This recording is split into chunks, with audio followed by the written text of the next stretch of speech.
Thank you all very much for coming. In case we haven't met, I'm John's Delario, I'm Nick's brother, and I want to make sure to thank Jack Reckle for putting this all together.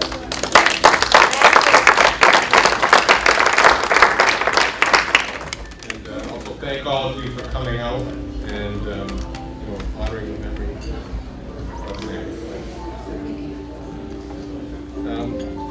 His death is a very sad event, but I know he would wish that tonight we accentuate the good times and enjoy the companionship of good friends and family.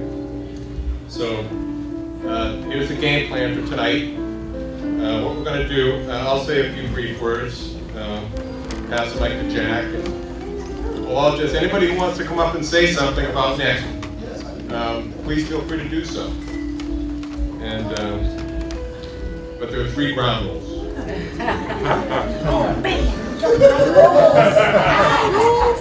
gotta remember. As Jack's face got redder, I realized we had to have ground rules. So, okay, all right. As soon as you mentioned the rules, she would shut off. Yeah, as soon as the rules, everything got nervous. The first ground rule is just identify yourself and tell everyone how you know Nick. The second ground rule is PG-13, please, for public consumption. And the third ground rule is make sure you don't let the facts get in the way of a good story.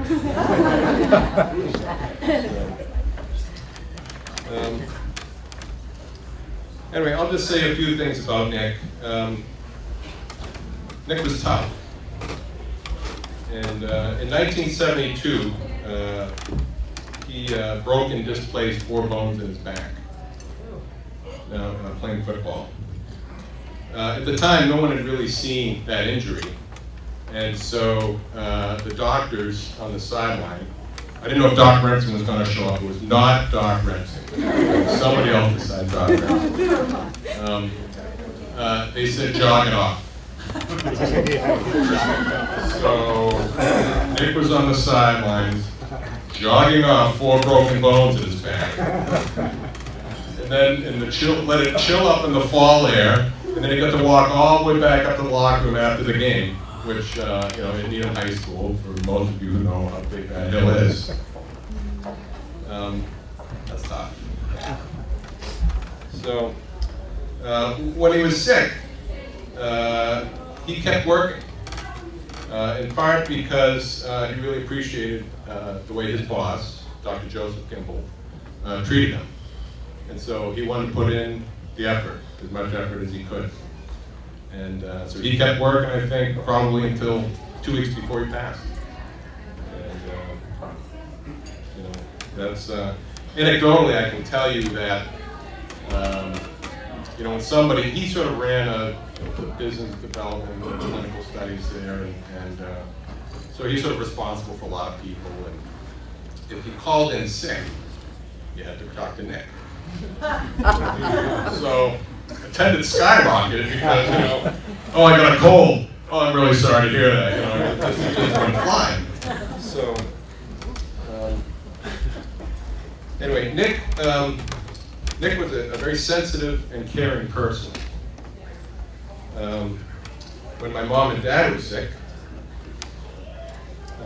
he wrote them poems, telling them how much he loved them. Through the years, I'd often tell him whatever issues I had. He always listened, always had time, and he always remembered whatever I said, whenever I said it, no matter when I said it. Years ago, he remembered. He's a good listener.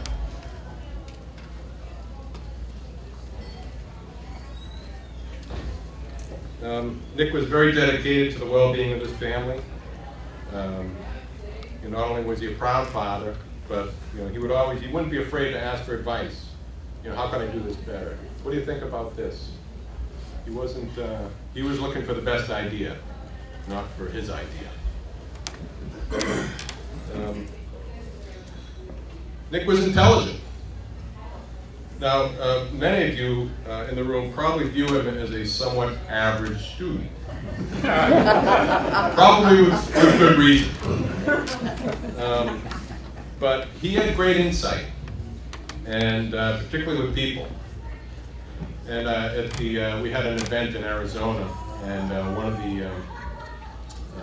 his employees was saying somebody came to him with a grievance, and you weren't treating me the same as this guy, whatever. And his comment to that person was, I don't treat everyone equally. He says, I treat everyone fairly. And they all respected him for that. So,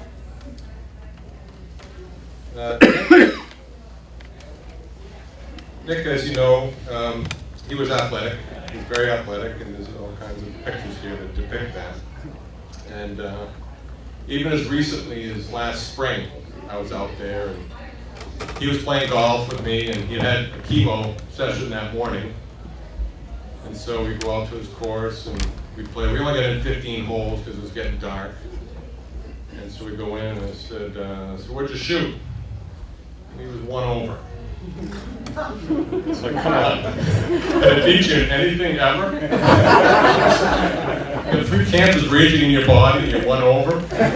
This isn't fair. So, I mean, he didn't have the distance, but the eye hand was still there. So, finally, Nick was funny. Nick was very funny. And, everybody's got their stories, so with that, I'm going to let you guys tell those stories, and we'll just take it from there. So,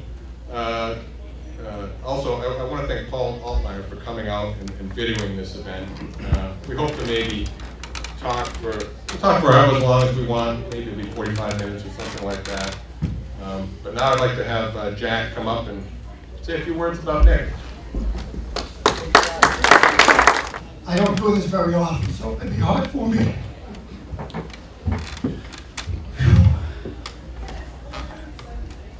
I guess I want to start by thanking everybody for coming, and no, I want that.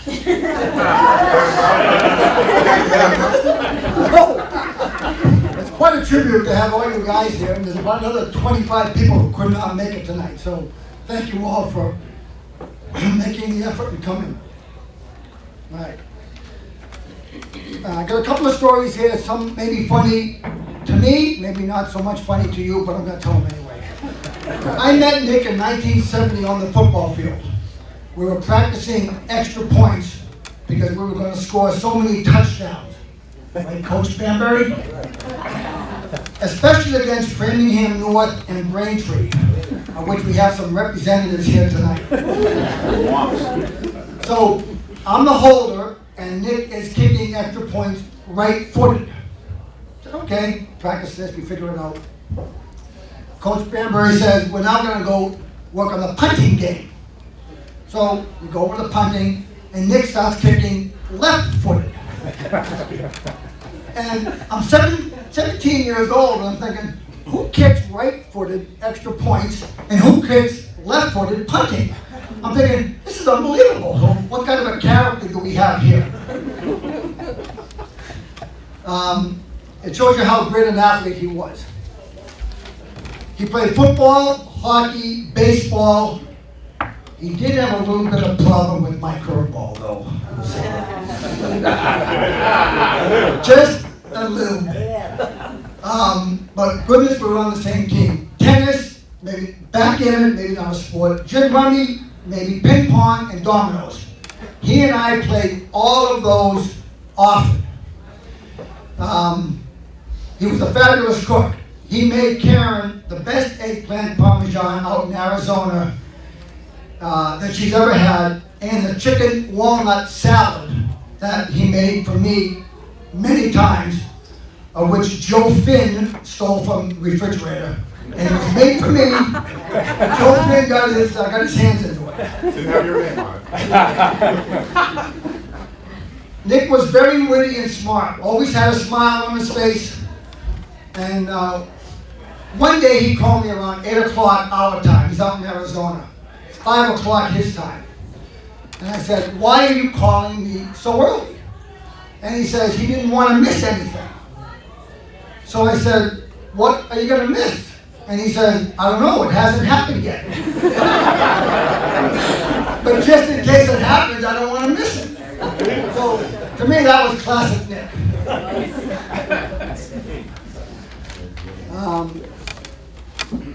I have a eating story here with Nick No way. that I'm sure many, if not all of you, have encountered somewhere since the early 70s all the way up to the 2000s. And depending on where you were, what state you were in, you have a story about Nick eating. So this, I think, I had many, but this I thought was the best. Nick, we're down in Duxbury, 1980 something, and Joe Finn may have been there, and Austin may have been there, I'm not sure. He orders a large sub, gotta be a foot long, right? Turkey, cheese, mayo, and tomato. And I said to him, I'll bet you $20 you can't put that in your mouth in one bite. And he says, no, I'm not going to do that. And he's waiting around, and he's doing his whole thing, he's going like this, and no. A couple of seconds go by, and he says, but for $50, I will try.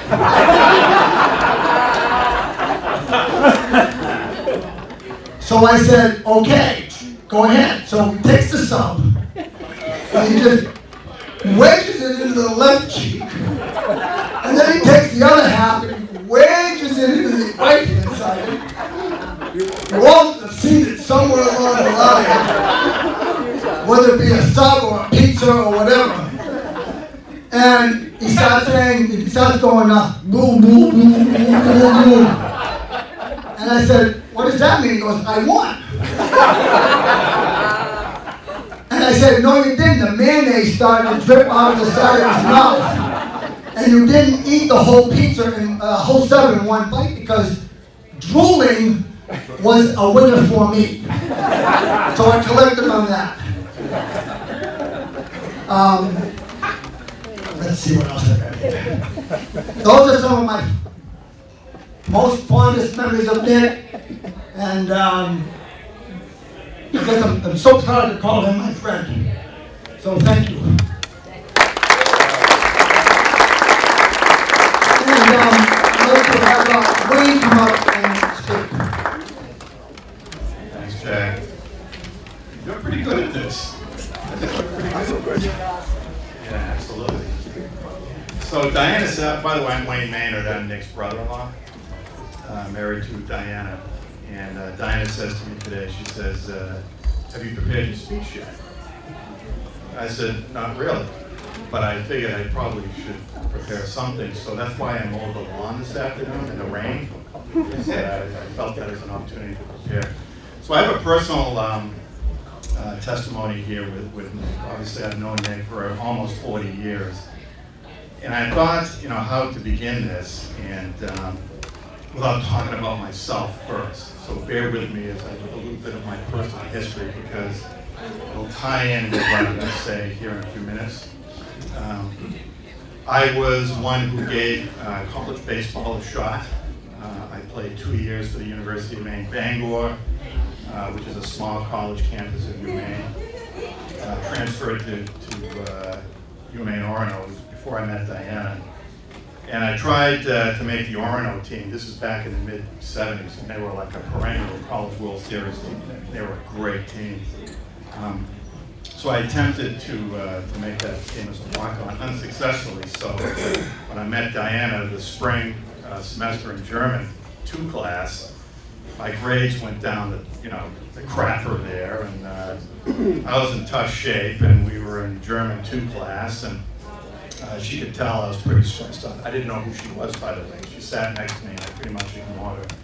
She would watch me in the library. You could see me sweating out genetics and all of that stuff. But when I met Diana, and by the way, in my second year when I was playing, I was a pretty scrawny kid in high school. I gained 50 pounds, by my sophomore year. So I was pretty cocky. I thought I was doing pretty good, pretty strong, pretty athletic. Felt pretty good until I saw Nick in action. So I met Diana, and I heard about you guys at Bates. Bates had a great team, and I heard about Nick and all you guys, and I remember it was actually in 1977 actually. Bates beat UMaine, the score was 19-18, and that newspaper clipping is in the other room. I remember that game was in Lewiston. There was a home at home. So Bates, if I recall, correct me if I'm wrong, you Bates guys. But after that game, you came to Orono, and I watched Nick play. And it was quite impressive. He was there. He was out there. He was doing what I could not do. So hold that aside, and let's kind of flash back here or ahead about 40 years to this year, 2015. Nick called me on my cell phone. This is February, maybe the end of February this year. We had a bad winter. I took a spill off a ladder trying to clear snow off my roof. Yeah, it was a stupid thing to do, but it happened. And Nick was well along in his chemotherapy, and he called me on my cell phone. He says, "How you doing?" I said, "I'm doing fine. How are you?" Actually, it's the first time I talked to him on my cell phone since he was diagnosed. So, we kind of joked a little bit. He gave me a nickname, and it was the nickname I had, until the very end. He called me the balance beam.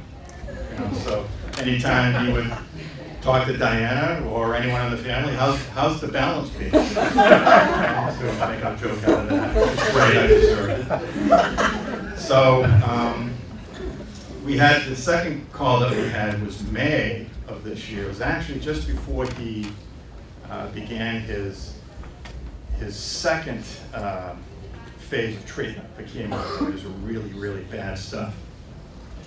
And he called me, and he had a message for Diana, which I passed along. And then we reminisced. We talked a long time, and we reminisced. And some of the things that we talked about was, first of all, the summit meetings. You guys, the Del Rio men, Nick and John, in the holidays, either Christmas, Thanksgiving, Easter. I felt sorry for you guys. Watching on delayed video here was my other brother-in-law, Jim Hodges, who would enter that fray. I worked for Liberty Mutual, so I was destined for poverty, so I wasn't part of this discussion. But this is like how to get rich and famous in business. And these were pretty intense discussions with you guys. I actually felt sorry for you. But he and I, we talked about two things that we remembered about each other. And I remember these, and these are like permanent images in my mind. And I'm going to tell you what those are. I'm going to begin with Nick with me. Jack mentioned the fact that he was a fabulous cook.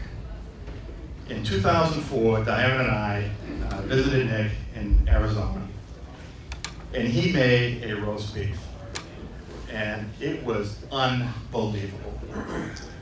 And I couldn't stop eating. Literally could not stop eating. It was actually pathetic. It was unbelievable. I wish my wife could cook roast beef like that. But it's probably just as well. Because you remember the movie Monty Python, The Meaning of Life? At the very, very end, Mr. Creosote, the big guy being fed by John Cleese, course after course. Then he, feeds the tray. He says, "One thin mint, just one." I was at that stage. I was at the one thin mint stage. But he would always tell me about that. The fact that left a lasting impression. That wrote, and it's probably the most he's ever seen any human being eat. And the second memory that he always brought back, and I vaguely remember this, But again, this is a stick ball on the beach. Was this Duxbury Beach? Diane, was it Duxbury Beach? You guys from base where I beat the crap out of you guys in stick ball at Duxbury Beach. And do any of you remember that? No, they Well, and I kind of wish Nick was here because he would always marvel, this guy, who relatively unknown, the quiet one in the family, literally beat you guys at stick ball. So that always kind of marveled. The two memories I have with Nick was, and this is why I asked Jack, I think it was, I visited Diana and Needham. I was from Maine, by the way. And we went to a baseball game in the summer. And I'm gonna say it was like 1976. I don't, it might have been 75. It wasn't 77, of course, because he graduated. I'm gonna say it was 1976. And it was in Natick. And Jack, you said he was with Sudbury? He played for Sudbury? And I thought that, again, in my days, I thought maybe, I could hit a baseball. So I said, I went behind the backstop. And I watched Nick from behind the backstop. And he hit a ball so hard. I've never seen anything like it. I've never seen a baseball slice. I mean, this thing sliced. And it's a permanent impression in my mind is that there was a tree over the fence, and it was obviously a home run. And I looked at that, and I said, I got nothing. I just kind of walked away, I can't compete with this. This is unbelievable. What an unbelievable talent. So I heard a lot about Nick. I did see him play. We did at UMaine. I think he had like an average game then. But that was just unbelievable. And the other times, the lasting impression was golf. My father-in-law, you never got to go on the junkets to the International in Bolton. I have my bag tag here. International in Bolton was owned by ITT and Hartford Insurance, where Rocco, my father-in-law, John's dad, Diane's dad, Nick's dad, he would bring us under an alias. So we would play golf. I would be working for Hood Milk or Holyoke Agency as some vice president, which I was not. Nick would be someone else. And so we would get, the free, we'd play round after round of golf, eat, unbelievable. So. John was somewhere else. What's that? John was somewhere else. I never heard about any of this. We're invited. I don't know why. He didn't want you in trouble, John. He was protecting you. Well, I got my bag tag here.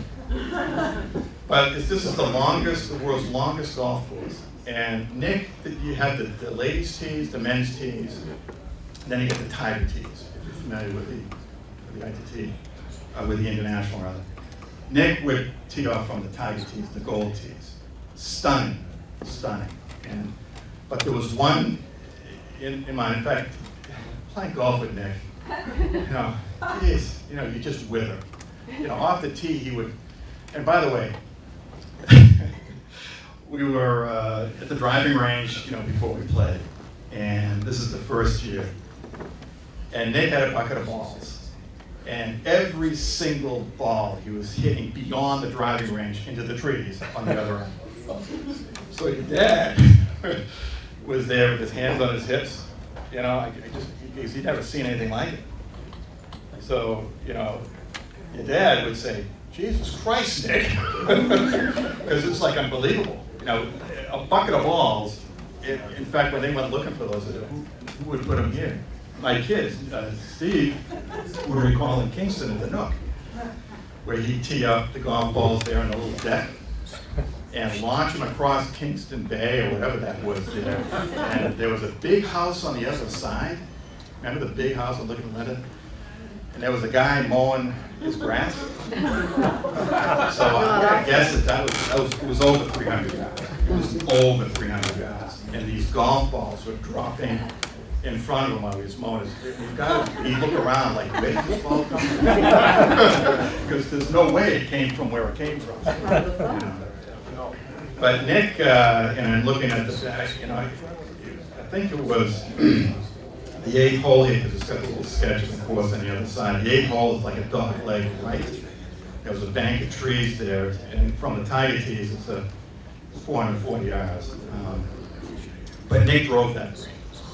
And I remember, you know, when we took off and went over the bank, he never wanted the dog leg, you know, we'd go over the trees.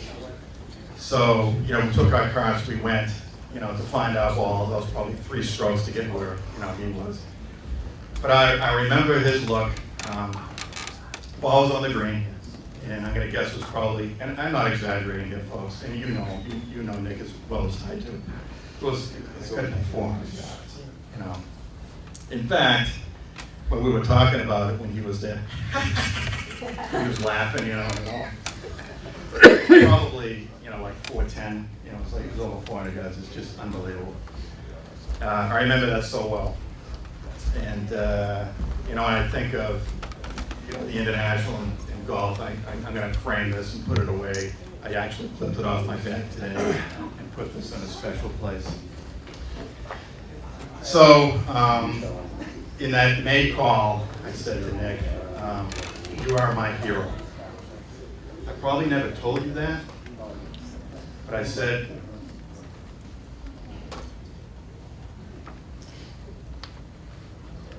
he's my hero. So we went to see Nick, you know, at the end of July, about 10 days before he passed. And I don't know, Diana, we said goodbye. The last thing I said to Nick was, you know, we grabbed his, he was in bed.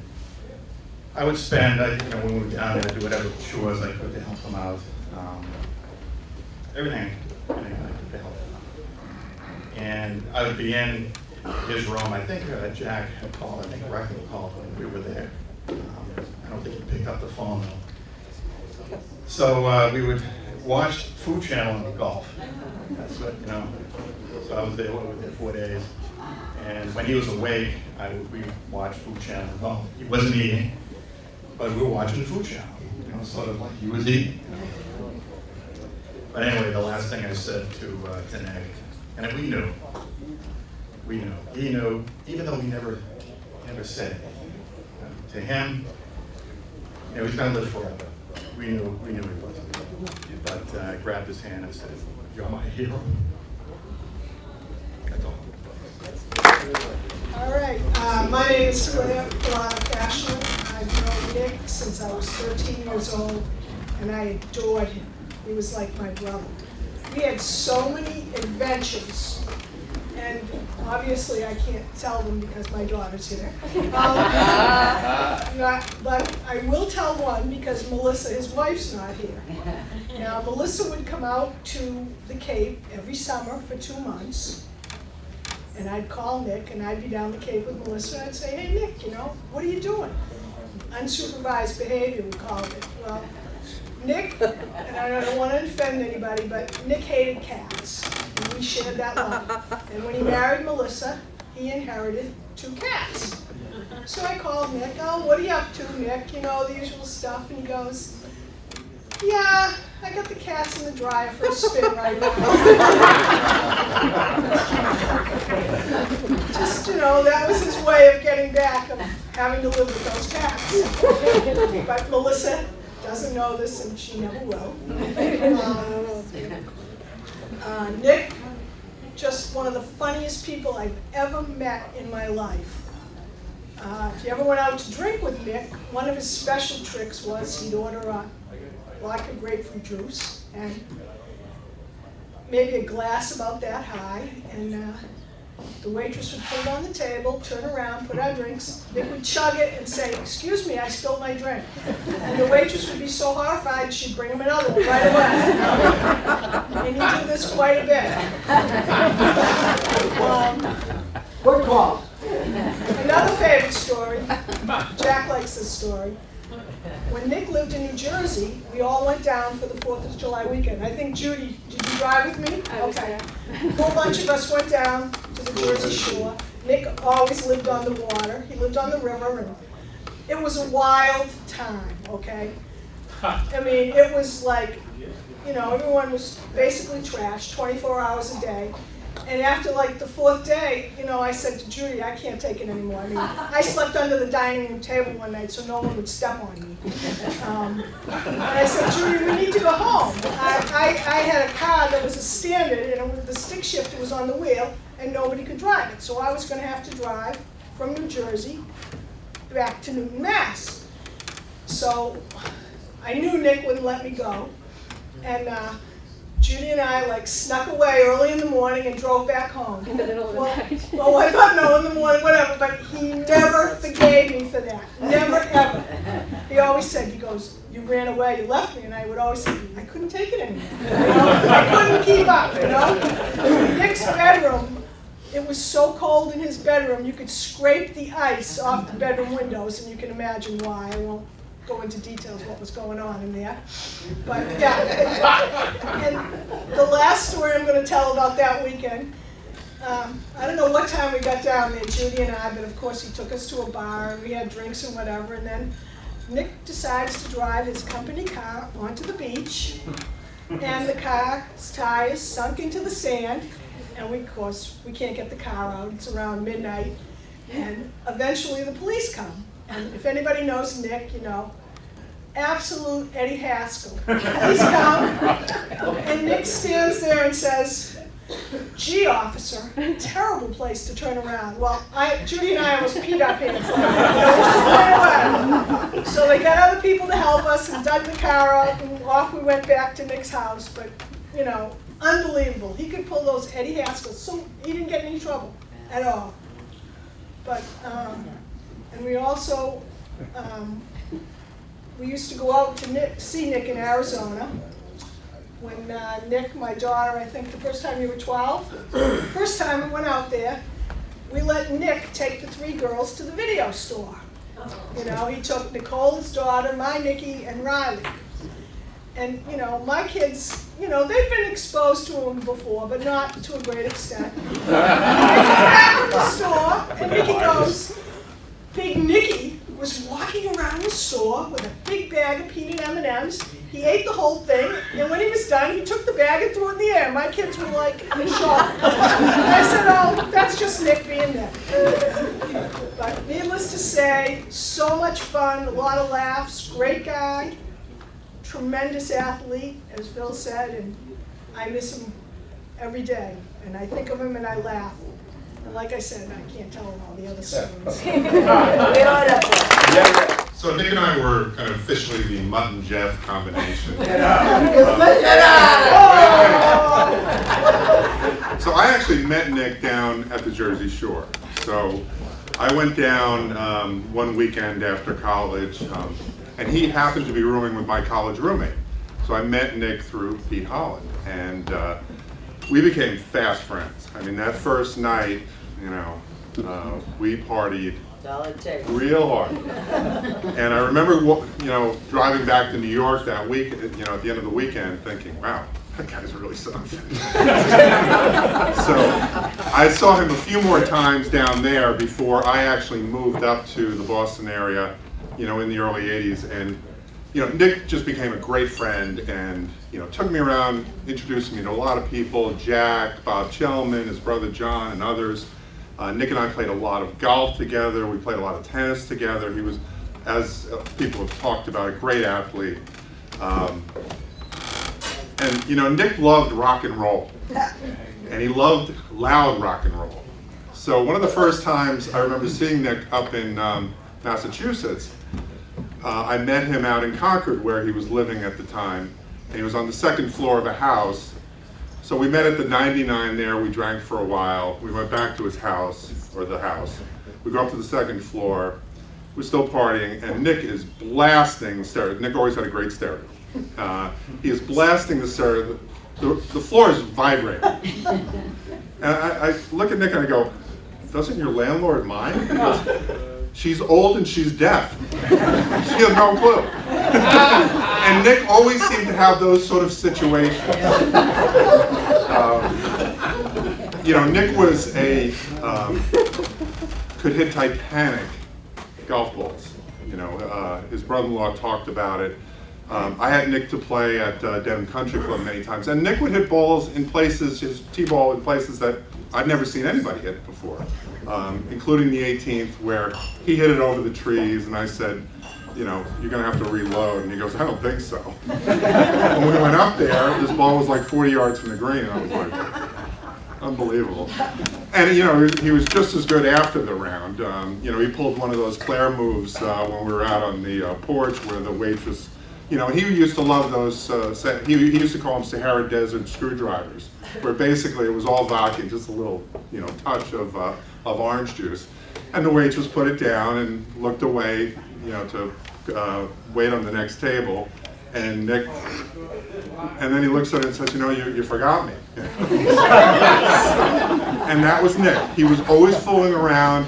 I remember being at bars with him, and he'd go up behind some girl and he'd do his little dog bark trick. The girl would jump, and then, they'd be fast friends by the end of the night. That worked out. And when Nick moved out to Arizona, I didn't see him anywhere near as much, and I miss him a lot. I missed him through all those years. I went out to Arizona a few times and saw him, and obviously he came back and I saw him there. But just a truly great guy, would do anything for his friends. And almost like a superhero in terms of the things he could do, with hitting golf balls, with the one-biters, as Jack talked about, and drinking, and again, just would do anything for his friends. And, cheers to Nick, and I miss him a lot. Yeah. I'm Mike O'Connell, class of 72 Needham High, but my association with Nick is mainly through my wife, Jack's sister. And when we were dating in the early 70s, I'd go by Fairfax Road, and Mrs. Recco, June Cleaver, like all the mothers had, they always had a cake plate out. And we'd arrive after Jack and Nick were going down to play some pickleball. And you mentioned Eddie Haskell, he laid on June Cleaver like, gee, Mrs. Recco, you look lovely today. Well, Nick, would you like a piece of chocolate cake? She'd leave the room, cake gone. I show up, and June Cleaver would come down, oh, Mike, you and Linda are home. I think I have some chocolate cake there. Look, and I see crumbs. Oh my God. But Nick was legendary. We didn't have cell phones back in the early 70s, but we'd go to the high school dance, and then everybody's trying to figure out where we're going after the dance, whose parents are away, or, this, that, and everything else. But the word would get out. You guys going to McDonald's? Why? What are we going to McDonald's for? Nicky's going to put down a Big Mac. One bite. So everybody would hightail it. It was like American Graffiti. Like Arthur Fonzarelli's going to do something. But Nick, the legend, was going to put down a Big Mac, in one bite. So we'd all show up, and he'd do it. But Nick was a lot of American icons in one body. He was Bo Jackson. He could play any sport. He was more John Belushi. And like John Belushi, he left too soon. Well, I'm David Sweetser. I don't think I need a mic. My voice is louder than the mic. But I met Nick in fall of '73. I went to Bowdoin College. Nick had to use his backup school. Nick went to Bates. And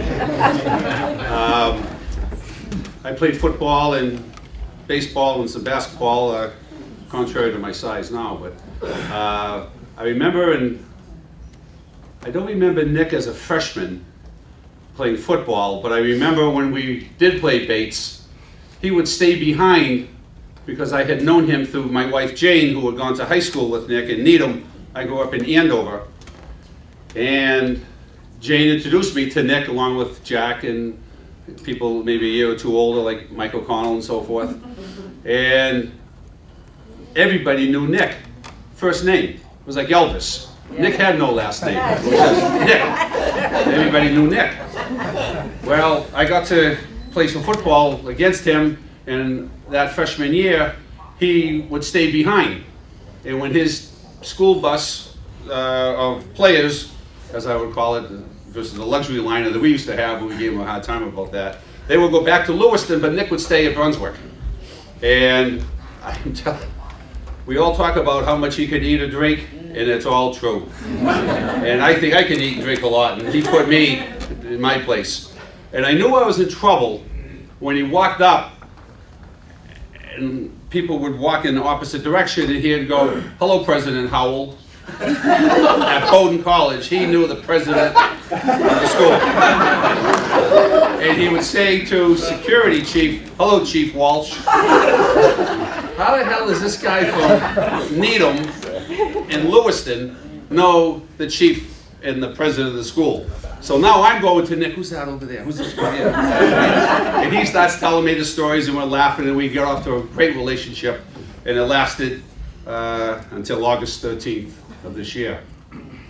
And I remember playing baseball against Nick. I wasn't particularly good. Obviously, Nick was very good. And when you're playing against an athlete who is terrific, his reputation kind of precedes him a little bit. Everybody knew he was All-American. And I never knew, to be honest with you, I didn't know any All-American athletes except Nick. And I love baseball. My dad had played some pro baseball with the old Boston Braves. And Nick was All-American. So we're all talking on the bench at Bowdoin side. That's Delario. Yeah, there's the All-American. Yeah, that's him. Let's see what he does. And we'd throw up our best pitcher or whatever, and Nick would take him deep once, take him deep twice, and you're saying, this guy's as good as advertised. Fast, people would look at his build and say, how the hell could this guy run? You know, he was, shorter and probably weighed, 20 pounds too much, and that guy could run like the deer. And I said, holy mackerel. In fact, I did some research and tried to find this out, and I couldn't confirm it, but I believe he may still own the stolen base record for Bates College 45 years later. I think that's pretty cool, actually. And I think it demonstrated just what an athlete he was and the speed that he had. I actually am business partners on a couple of ventures with Vic Gatto. And Vic was his college coach for I believe all 4 years. I think Vic may have been the coach 5 years, but 4 when Nick was there. And he would tell me stories about the athleticism of Nick. Not that any of us needed it, but it's kind of cool to have somebody verify it. And he talked what a great guy he was, what a mentor he was to the younger players, how terrific and accomplished he was on the field. And all of this is feeding into my ego because I'm so proud of knowing Nick that I'm kind of egging Coach Gatto on to tell me more. And all the stories are true, all the accomplishments are true. The way he was revered on campus as well as on the athletic field is all true. He graduated in '77, as you know. And John, you probably know this, if my memory's right, I think he majored in economics. I believe, right? He did, yeah. And I don't care what school you go to, majoring in economics, you've got to have something between the ears. And I don't think that people really understood how smart Nick was, and how caring he was, and how sensitive he was. I think on the outside he was kind of manly and masculine and, bravado and so forth in a lot of ways. But when I think of Nick, I don't think of him being All-American, and I don't think of him being smart in the classroom. I think of him drinking those same vodka and grapefruit someone spoke about. I belong to Indian Ridge Country Club. I grew up in Andover, and Indian Ridge is in Andover. And many stories with Joe Flynn, myself, Jack, Nick would go play some member guest tournaments up there, and Nick would do the same things that he may have done in different environments with you folks. The lady puts down the drink, he takes the drink, throws it down. But I couldn't, the only thing with Nick is, he had a tongue that long. So he actually could dry the glass so it looked like there was no liquid inside that glass. And he would be able to hold that up and say, "You forgot to get me a drink." And sure enough, as someone else said, he would do that 2 times during, maybe 3 times. Eventually, on the 3rd time, I think the waitress kind of got wise to what was going on. But those kinds of things happened all the time. But when I think of Nick, and we walk away from that table after having lunch or whatever it may have been in the grill room, he turns around and hands her a 20 and said, "Here's the tip for the drinks I cheated you out of." That's the kind of sensitivity that I remember Nick about. And when I had 2 daughters, for those who may know my family, and my oldest daughter had some significant eye trouble when she was born. In fact, turned out not to be true and everything's great, but we were told she was blind when she was born. And I remember being with Nick, crying his eyes out, talking to me about that. And those are the kinds of things we sometimes don't discuss amongst ourselves when we think of Nick. We think of that cocktail waitress and drinking the grapefruit and vodka. And there's a side to Nick Delario that I'm pretty proud of, to be his friend. And when people say that you can judge a person by his friends, well, with Nick Delario, that's okay with me. And I will say, that dog bark someone talked about 5 minutes ago, I'm walking down the stairs now. I know I don't weigh 170, left side, but I'm not. And I'm walking down those stairs, and he has cupped his mouth to be at my ankle. And as I put my foot down onto that step, I don't know what the hell it was. I know I go up, and I go down on my fat Irish ass, and I'm bouncing down, and I think there's a Doberman, or there's something coming down the stairs. Now, I can't get up fast enough, and I turn the corner, and here's Nick is continuing to imitate the bark. He doesn't like do it one time and let me off the hook, right? He keeps on chasing me. So I'm actually running, and Nick is chasing me. God darn it almighty. I know I'm going to live to 110 because I didn't have a heart attack then. I was never going to have one. But that, he absolutely crushed me on that. And just to make sure I remember, not to be sad, because again, we're all going to have to face the challenges Nick did. He just went a little early and kind of cleared the path for us all up there.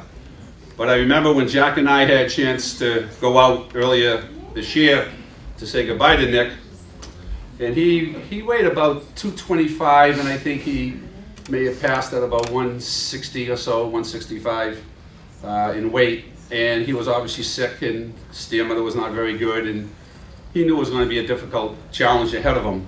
And as we started to say goodbye, we all kind of wondered, Jack and I did at least, how were we going to say goodbye to Nick? And he never allowed us to get into being in a awkward time. He made you comfortable even in difficult times. And he knew it was going to be difficult for us to say goodbye. I didn't know him as long as Jack. I didn't know him as well as Jack. But I consider myself a good friend of Nick's, and I certainly consider him one of my best friends. And as we were about to say goodbye, I was stuttering, and I usually don't stutter for words. I don't have a problem talking. But I was stuttering then. And I said, don't say a word. Just say, "See you later." And I'm going to see you. He points to Jack. And he says, "I'm going to see you." And he points to me. "I'm going to see you later." And that was the last words I spoke with Nick, other than by telephone. But the last words I spoke to Nick in person. And you know, I say that without getting emotional, because I am going to see him again. We're all going to see him again.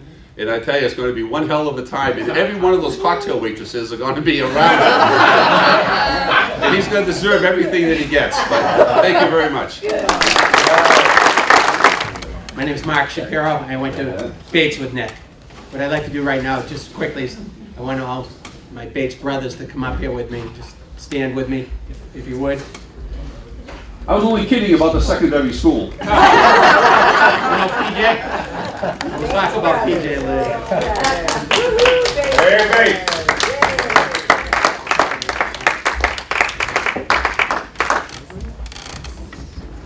Thanks, guys. Nick, I wish you didn't bring us all together under these circumstances. We haven't seen each other, some of us, for 40 years. It took you to do this, and I couldn't be, I'm just so sad. But I'm thrilled to see my brothers.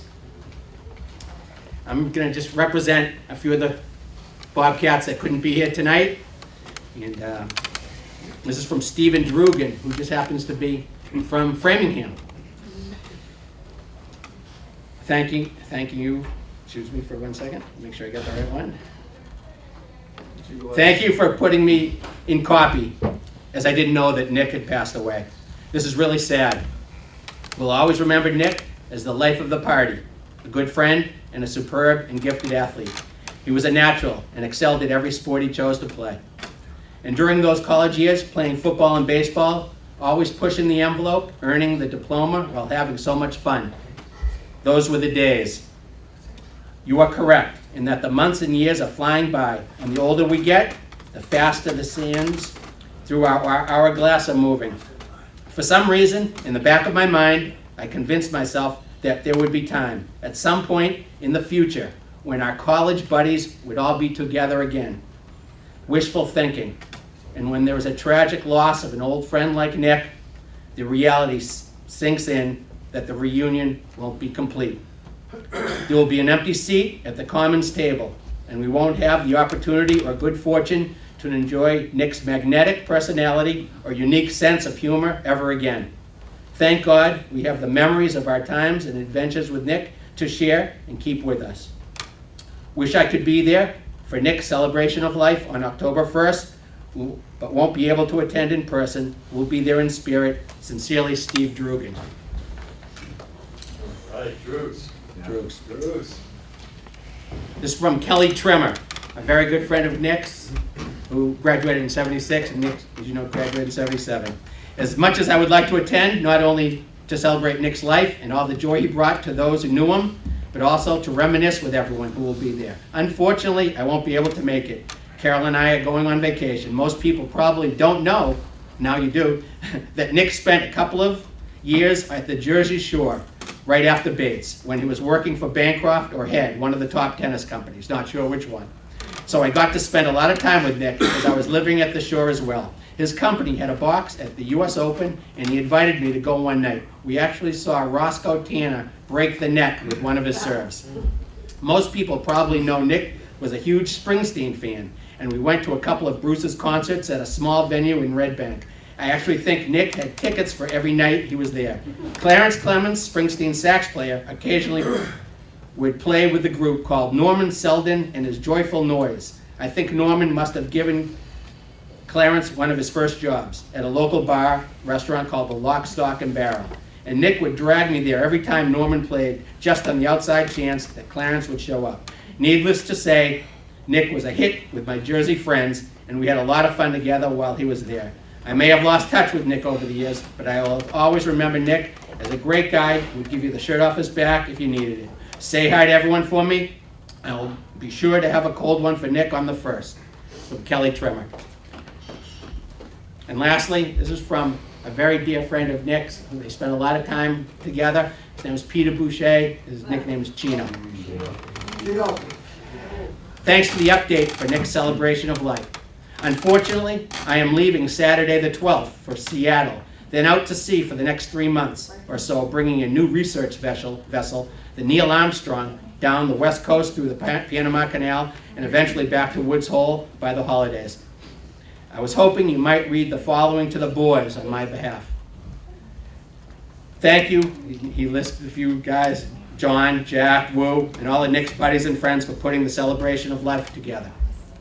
We miss Nick's sly smile and ability to make everyone he came into contact with smile, chuckle, and roll their eyes.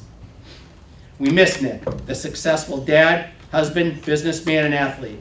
But most importantly, we miss the mischievous, adorable man who made people happy with laughter. I had the good fortune to spend time with Nick after our wonderful, fun-filled days at Bates, as we terrorized the South Shore from Duxbury to Cape Cod and even to the shores of Maui, Hawaii together. Thank you, Nick, for helping me through a couple of personal issues.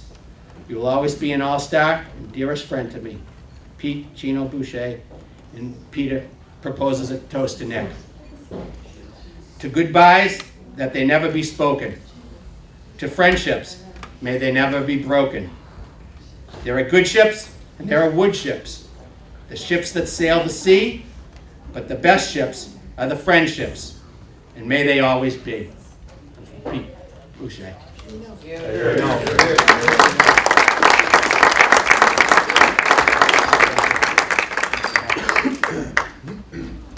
Hi, good evening. Good evening. It's so nice to see everybody here on Nick's behalf.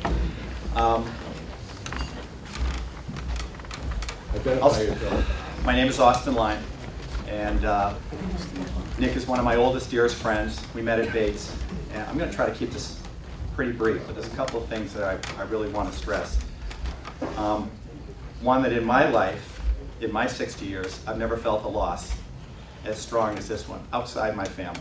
Because this man was truly one of the most incredible people we've ever known, in a lot of different respects. Just a caring, loving, fun, incredible guy who I will never forget. And he and I, we lost track for a little while, and I'm so grateful that we were able to come back in the last 5 years and reacquaint, because I think the most fun times in my life, outside of those times with my immediate family, were with Nick. And I love him, I miss him terribly. Oh, and I cried so hard when we lost him. He was a wonderful guy, and everybody's already spoken to that. You all, I know, feel the same way. So some of you in the room know that there are a lot of anecdotes I have about Nick, but I'm just going to share a couple of them. A lot of them have already been expressed, but a few things just come to mind. And I wasn't going to bring this up, but hearing Pete Boucher's name, I'll give you one. And this happened pretty frequently, this type of thing.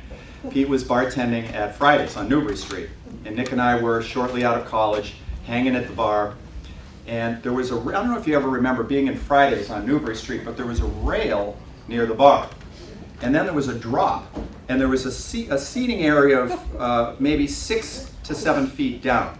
And I'm leaning against the bar. There's a seat down there, and Nick starts pushing me, as you can well imagine. So he starts pushing. I'm like, what are you doing? So he gives me a hard push, and I almost fell. I grab his shirt. He gives me a real hard push. We both go over the bar, land on somebody's pizza. Just blood. Pizza's flying all over everybody's face. We get up, I'm horrified. Pete Boucher comes over and immediately starts to quiet down the situation. And in the next couple of minutes, Nick's sitting at the table with these nice people who have just had pizza shoved all over their face by the two of us. He could turn a bad situation into a really good situation very quickly.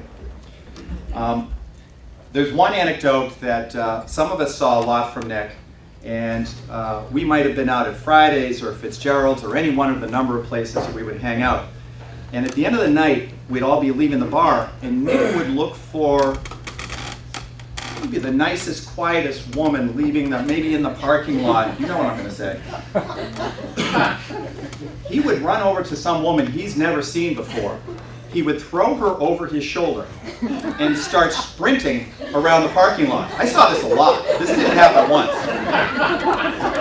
The type of thing we would be, the rest of us would be arrested for. And, after he did a lap around the parking lot, he'd bring her back, put her down, give her a hug. The woman would be like, yeah, this guy's my new best friend. But my favorite one of all time happened in my parents' house in Concord after another late night. And my brother Blair might have been in attendance. It was 1, 2 in the morning. And we were still in a pretty hair-raising mood. And there was a fire hat, and one of my younger brothers had a fire hat that had a light on top of it. And Nick is running up and down the second floor of my house with just his underwear on at high speed with the light going on top of the hat, which seemed, normal to us. And I'll always remember my mother's bedroom door opens, and she looks out, and she looks at him. And my mother and Nick had a great, close relationship. They loved each other. And she looked at him, she didn't scream at him, she says, "Nick, I think it's time to go to bed." And he turned around, in his underwear, with the hat lit up, and walks away. And it was another one of those moments that my mother would have screamed bloody murder at me if she saw me do that, but it was Nick. And there's 200 others, but some of the good ones have already been mentioned. But we were all very lucky to have him in our life. I love that man. Oh, I love him so much. And I cried so hard when we lost him. And it's so nice to be able to hear everybody else speak the same way about a guy who is truly one of the most incredible people that we have ever known. I love you, Nick. We always will. Here, buddy. Here. I'm probably, other than family members, I probably have known Nick as long as anybody. Junior high school, college, and I'm still here to talk about it. Boogie. Without a rap sheet. He was probably one of my dearest friends, and it was probably because of him I went to Bates, because I was not a student, so Bates was probably not even on my list of choices, or college might not even been on my list of choices. I'd have to say he was a big influence on my life. My only regret is that I did lose touch with him when I did actually move to Maine. I hadn't seen him for probably 25 or 30 years, even though, like everyone else, I have the same stories. He was in my wedding. My wife loved him, and like everyone else, I'm just sorry that he left too early. And I guess that's it. All right, I'm Bruce Ginsburg, affectionately called Woo Woo. I went to Bates with Nick, and I have 3 quick stories that hopefully can separate who he was, because I think he was an unbelievably complex, larger than life, fantastic person. So here's the start. Junior year in high school, I go to Framingham North. We take the bus down, we go to play baseball. We weren't too good because of Jack and Nick. We knew Needham was a good team. And I didn't know Nick, we didn't know each other. So I go there, and we have this big lefty, 6'3", 230. Back in the day, that was big size. Everyone's looking at him. They think he's gonna throw heat, right? His name was Dan, Kenny, where are you? His name was Dan Bradbury. He was really more like Baby Huey, all right? So I saw Nicky. Nicky gets up in the first inning. I saw him do something he never did the rest of his life that I'd known. He took 3 huge cuts, missed the ball by 10 feet each time, strikes out. Walks back to the dugout, or to the bench, muttering a little bit. And I'm at shortstop. I'm just watching him, sort of taking it all in because I know how good he is. I'm going to see what he's doing. And he starts chirping with someone in the stands, and it turns out it's Rocco. Okay? And he's talking, and then all of a sudden I see Rocco turn around and go. All right, the game goes on.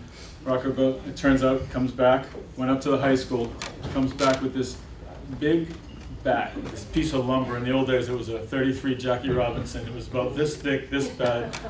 Nick gets up the next time. The bat's shiny. It's unbelievable. He gets in there with his stance, and he proceeds to hit an unbelievable bomb. Okay?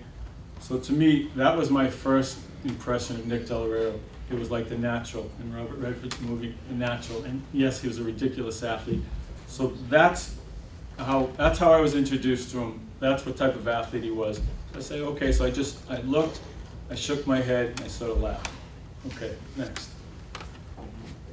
Summer of our freshman year, my father lived in Dedham, I lived in Framingham. He gets rushed to the hospital, Glover Hospital in Needham. Okay, it wasn't life-threatening. He had to be there for the night, and then he was going to get moved to Boston on Monday. I got a Legion doubleheader on Sunday, one of those hot days, play the 2 games. I come back, I race down to Needham to go and say, hey, Dad, how you doing? I'm doing great. Really? What's up? Yeah, Nicky spent the whole day with me.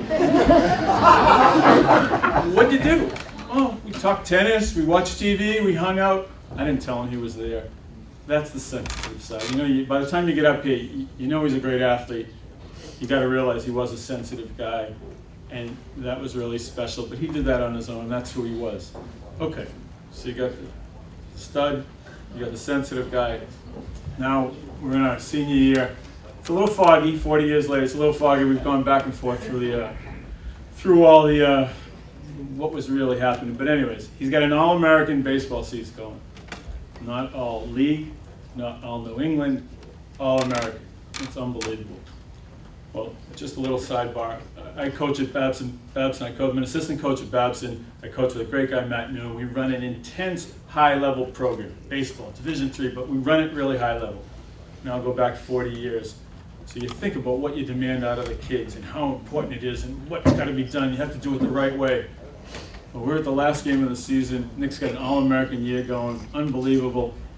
We're running this infield-outfield practice before the game, and he concocts, this superstar, All-American, concocts this deal with the outfielders that they're going to get the ball in the outfield when they hit the in and out, and he's going to throw it over the backstop. Okay? So the guy hits the first fungo, he takes the ball, he throws it up the top of the backstop. Everyone sort of looks around like this, and I'm in shortstop saying, what's going on? Guy hits another one. He throws it over the backstop to the trees. Now our coach was a guy, he was a great guy, but you could goof on him pretty regularly. He throws it back down. Right, Murph? He looked at this, and everyone just came off the field. So that just shows you, All-American and not.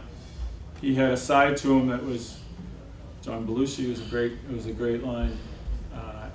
He was a funny guy who could turn any situation and make you laugh. And now we'll take the last step.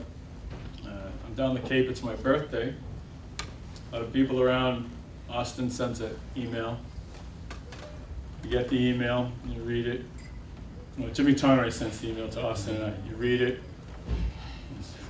you get blown away, you get a little numb, you have a knot in your stomach. You think about yourself a little bit because you're 60, he's 60, everyone's there. But then you can't help. You can't help. Just sort of shake your head again. Just like you did when he hit the home run when he was a junior. Just like when the crazy guy throws the All-American, throws it over the thing. You shake your head and you start to laugh. And you feel good about it. And to me, that's who he was, that's who he is, and that's how I feel. So, cheers. This is just a short story. I didn't have the pleasure of seeing Nicky like all you guys did the last part of his life. In the beginning part of his life, I was very much a part of it in high school. He was a good friend, and you know we did the wrong things together. We went to parties when we were like 18 and drank a little, or maybe 14 or. So Nicky was always there, and this story is about his, you know, everybody knows his prowess as an athlete. This is about his prowess as a gambler. So, my brother and I arrived here in '68, and we were tennis players that came in. My brother played football. I started playing football. I knew Nicky from football. I wrestled. Scotty played basketball, and we played tennis in the spring. And Nicky said to me at a late night party, he said, you know, I can beat you in a game of tennis. I go, really? He said, I'll bet you $10.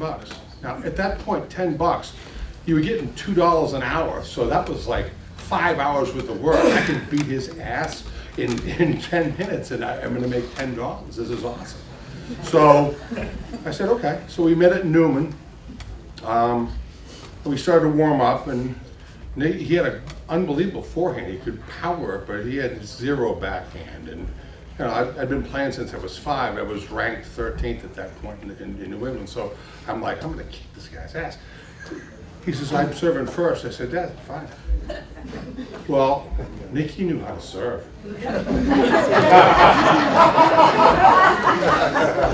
Nicky hit a serve by me on the first point. I went, he goes, he had that grin going. He just walked over the other side. I'm like, Okay. So I returned the next one to his backhand, he hit in the net.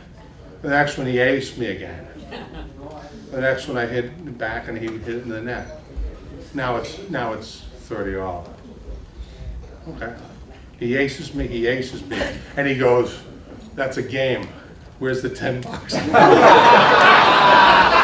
like, whoa, 6 games. He goes, "I said a game." I'm not paying you the $10. He goes, "You're welching." The next day I said, "Okay, I paid him the $10." I missed it.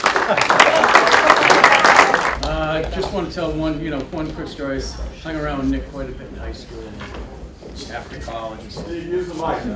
Couldn't.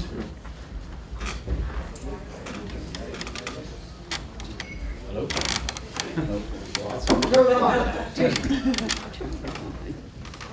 Hit the on button.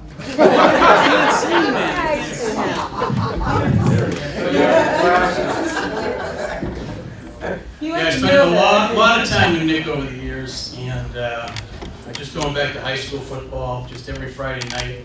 And believe me, Nick learned to cook from his mother. Tremendous feats every Friday night before, during the whole high school football season. But John mentioned him breaking his back against Norwood.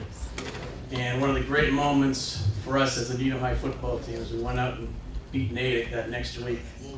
And we drove the team bus to Nick's house and gave him the game ball.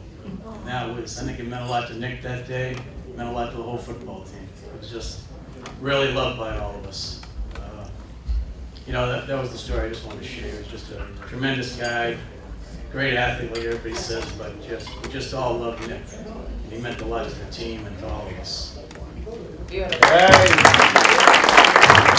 I know there's other people here that have had experiences with Nick that would love to share some stories. And if I call you out, too bad. Johnny Dolan, Bobby Chillman, some of the base guys hide behind Ginsburg over in the corner there. I know you have some stories. We haven't heard all of them. And on the brighter side, You said PG-13 though. Huh? You said PG-13. They're all done. I'd like to recognize Nicole, Nikki's daughter, who is here tonight. So, do you want us to come and speak, Nicole? Ben? How about Ben? You must have some story. You and Nikki were out in the back shed, I'm sure, a few times. But if nobody else wants to say anything, thank you all for coming. I know you have, all of you guys. Oh, here, Murphy, from Braintree. As a Needham guy, we couldn't wait to play them in football and baseball because that was a W. See that? W. Up and down.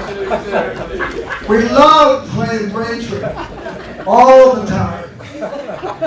And I know Mr. Banbury probably has a couple of anecdotes and stories. We'd like to have you come up at some point too, Coach. Okay? Come on up. Not really. I'm just going to talk to Nicole. Well, I first met Nick in high school also, like Bruce. We're in the Bay State League. And my junior year, we played him in Braintree. And usually I don't know the other players.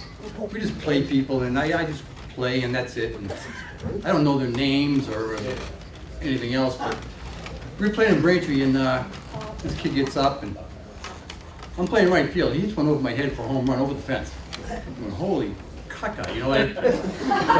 So, and actually, my coach, Don Fredericks, who's in the Massachusetts Hall of Fame as a coach, he mentioned him too. So Nick was a really good player. I'm not going to expound upon Nick's prowess in all kinds of sports, even though we have a couple stories, but I'll give you a short story. It might be a little inappropriate, but we were playing football, and we were on a road trip. I think it was Middlebury. And it was me, Nick, and Paul Del Tropio, who was here earlier. I call him Chopper. We were rooming together. And I think we were playing Middlebury. But we're in the room and just chilling out. And Nick goes, and we're just talking. He goes, oh, you ever see the Blue Flame?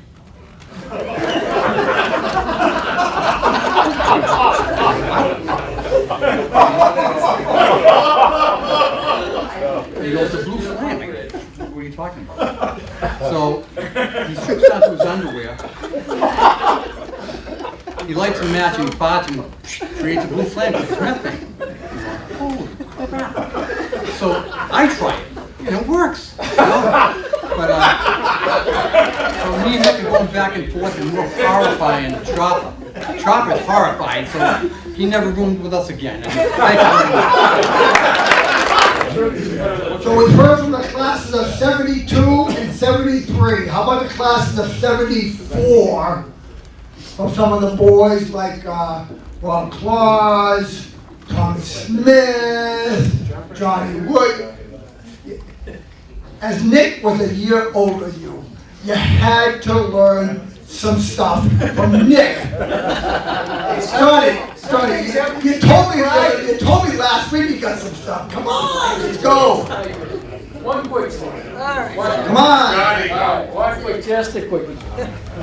So quickly, you know what, if this is the end of it, thank you all so very, very much for coming. There is a website if you want to donate. I think my wife Karen has the website back at the, when you checked in. If you'd like to do something, that'd be great. But again, thank you all for coming. It was, I think, a great evening. Everybody telling stories and anecdotes and whatever. So again, if this is the end, thank you very much. But you're not the end, are you? I'm not the end. I certainly hope I'm not the end. That'd be fun. It won't be in a good. Just a quick, and obviously it's food related with Nick, which is a surprise. And Nick and I were great friends, great acquaintances, and we had some fun times occasionally. But the one indelible memory that I do have with Nick, somehow we ended up at IHOP. If you remember where IHOP was, and I don't know, it was 3 in the afternoon, and Nick and a couple of Nick said, let's get off for pancakes. Great, pancakes at 3 in the afternoon. That's wonderful. So we're sitting there, and you know, at the IHOP, they give you a dish of butter. They give you a dish of butter, and we're just sitting there, and Nick looks at us, this is great. They give you ice cream before you eat. And he took the whole thing with a spoon and stuffed it in his mouth. You know, this is just great. Nick, that's butter. Yeah, but it's good. That's it. I hope that's not the end. I think y'all can hear me. This is just beautiful. I was Nikki's junior high girlfriend, went to the 9th grade prom. And oh, he's just darling dear, looked fabulous in his outfit. What you all are saying, which is so interesting to me, he was an athlete when I was dating him, but he was the kindest, most gentle. He never, that wasn't, as you all have shared, it wasn't one facet ever about Nicky. It was just like good, loving, honest. The guy friends in high school said he used to just, hey, maybe we can do this, maybe. But he would never, I didn't ever see him taking it to about him, ever. So, you know, to tie them all in, the wonderful stories about the drinking and the crazy and playing pranks, man oh man, as you all also said, listened, cared about you, gentle and strong at the same, not even at the same time, but all within him. Holy mackerel. We are all blessed. He is not gone. We are all testament to that. We're all saying, and as some of you have said, it made you sad, because of course, you miss your buddy, you miss your person. But they are with you, and he is with us, and man, oh man, he's happy that we are all together, even though he told Jack to not do anything. Too bad, so sad. We all love you, and you feel our love, and I just think it's, yeah, God bless us all, and God bless him. Well, it's a weeknight, and some people have jobs and work and so forth. And so I guess I'd like to thank you all. Well, this was just such a wonderful evening for me, and it was great to hear all these stories, and a lot of which I haven't heard, but all of which I believe. No surprises. And so, you know, we'll hang around for a little bit, but you know, we're going to cut the video off. And anyway, thank you very much for coming. Thanks for having us.